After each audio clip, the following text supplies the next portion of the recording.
But before we get to that, I just want to ask you something because I have just can't help but notice how much the media industry is shaking. Like just that things are battering the media industry and the sports media industry. And so every morning I get up, and when I'm checking X, I'm getting what looks like artificial intelligence. Like the first paragraph I see when I'm scanning through things, it looks like AI has just collected, hey, here's what sports fans were talking about last night. I don't think this was written by a human being. I think this is written by a computer. But I want to ask you about what it says.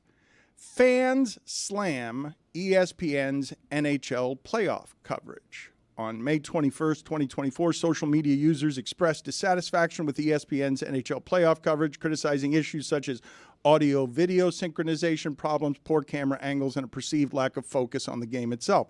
Many users compared ESPN's coverage unfavorably to TNT's, which was praised for its superior quality. The criticism also extended to ESPN's broader approach to sports broadcasting, suggesting a focus on its own brand over the games. Users called for ESPN to improve its coverage or for the NHL to reconsider its broadcasting partnership with the network. Again, have no idea and don't have no idea if it was written by a human being and don't think that it was. But the thing that I wanted to ask you and Greg Cote today, as we're coming off of Stephen A. Smith and the New York Knicks dominating the Game 7 coverage in a way that was New York-centric and made people upset, Stugotz. Whether you care about it or not, It bothered people to watch a network get rid of anything that would even resemble the illusion of objectivity and just start rah-rahing for the Knicks. And we're entering a new broadcast time, Stugotz, where ESPN doesn't just get to be the dominant thing without competition. The competition is a bunch of individual brands, and ESPN has to evolve into the modern age of how to cover stuff. And they tend to go brand.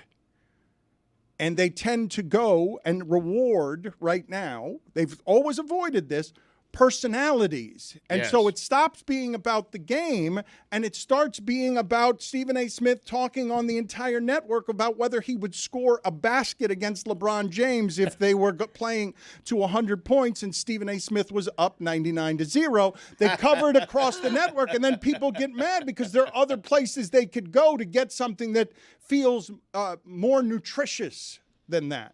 So what do you two make of this? Because I know Greg Cote has a legitimate problem, Stugotz, with the amount of information that he's getting. He doesn't want more information. He wants glossy coverage of sports.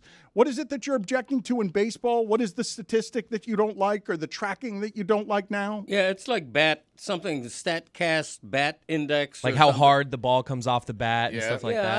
I just don't need to know that. If it's a line drive in the gap, I know it was hit pretty hard. Right. I don't need to know exactly how many miles per hour it is. Less is more. Less is more. Yes. Here's a launch angle, line drive, fly ball, home run. That's all you need. Yeah. Ground ball. Ground ball, bunt. Exactly. Yeah, those are the angles. Not that anybody bunts anymore.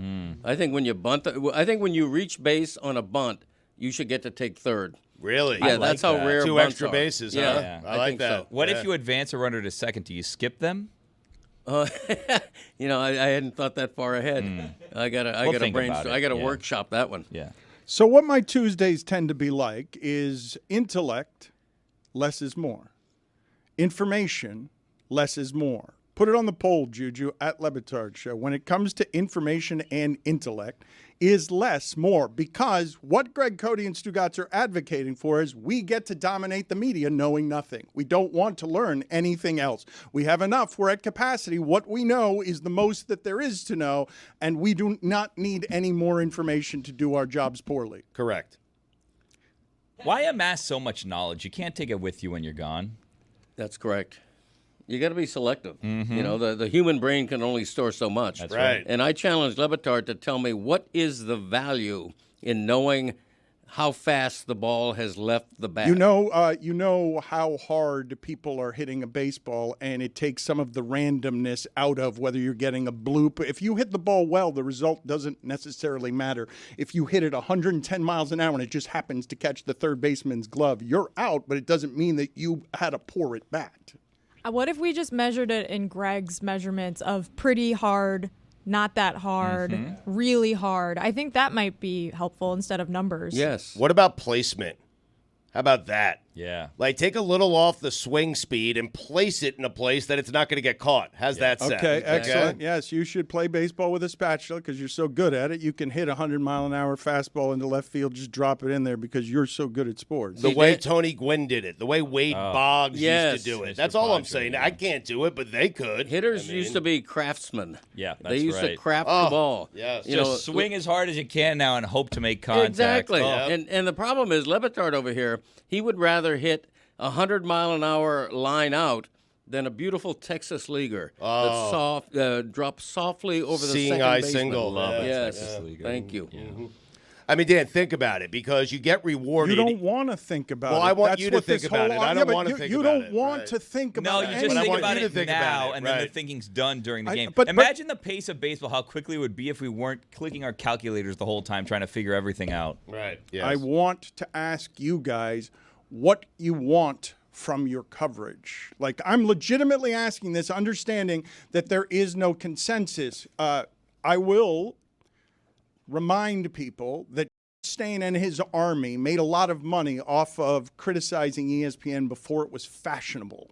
Okay, now it's very easy to criticize ESPN. They've been dominant for a really long time, and they're not going to give up that dominance. There have been no real challengers, but now the entire internet is working against the established entity. And my question to you guys is, because it looks like you're about to lose the greatest sports studio show there has ever been. I don't know how and when that's going to get saved in a way that makes it so that we get to keep consuming what Barkley and Shaq and Ernie Johnson and Kenny Smith are doing, which is the new form of what's popular. We'll give you 5 or 6 hours with funny people you like to hang out with. The comedians have stolen the radio space, Stugotz. They just do radio shows with each other, and now it's Louis C.K. and Andrew Schultz, and they fill arenas because it's getting that aggressive in the spaces where people compete for your attention. Right. And ESPN has had a lead here for a long time, and people are criticizing from every angle now. And I'm asking you guys,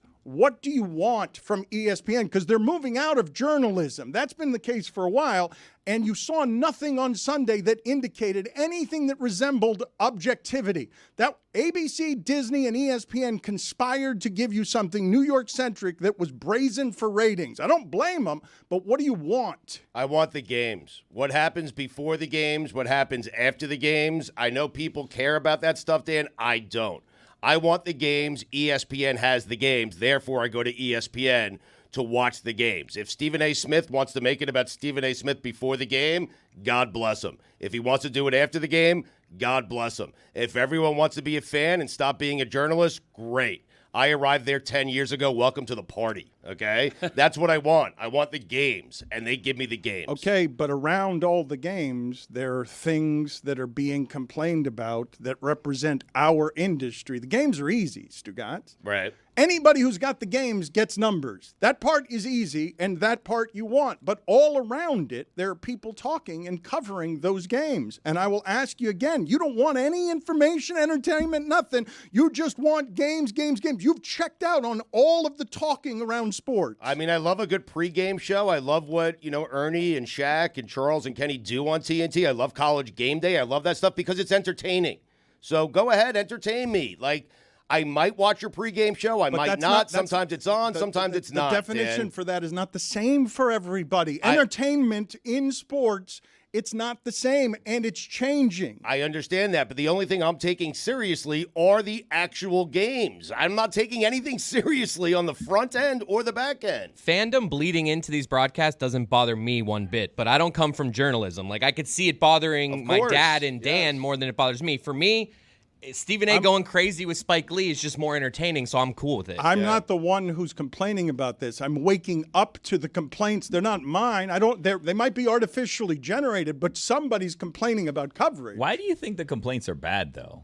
I mean, I want to complain about this coverage. I want to complain that the announcers and broadcasters hate my team. I want to complain about everything involving the media. And Twitter's just complaints. Like, that's all you're going to find there about anything. Like, so what do you want? I want to complain. That's what I want. And in your coverage, what do you want?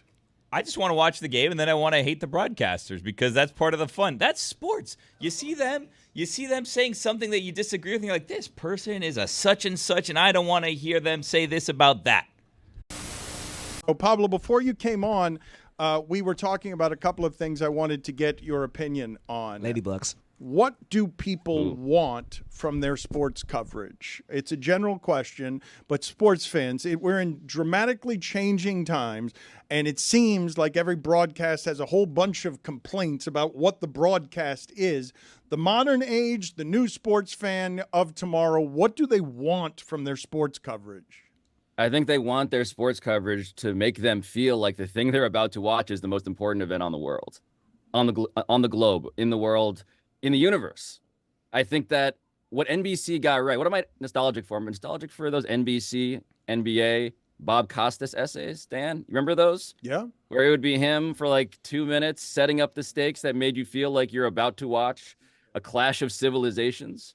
I think that's what people want, is the idea that you're about to watch something important and something special. I think when it comes to studio shows, everybody has been fooled into thinking that inside the NBA is the model, and inside the NBA is the best studio show in the history of studio shows, but it's also unreplicable. And so people are trying to do the thing that is impossible to do, which is copy someone else's chemistry with people who don't have it. And so I think the biggest mistake that companies like ESPN make is the idea of, we're going to give you an imitation of something as opposed to selling you the event. And I think the event is the thing that matters.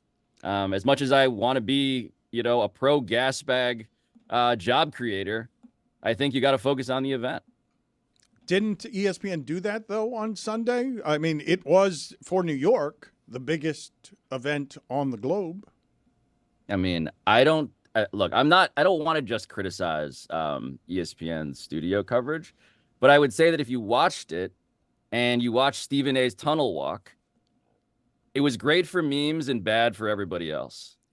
And I think that's another tension in the world of how to broadcast games, is there are things that you can do for the internet audience, for memes, that are inherently funny. And I'm still talking about the Stephen A. tunnel walk.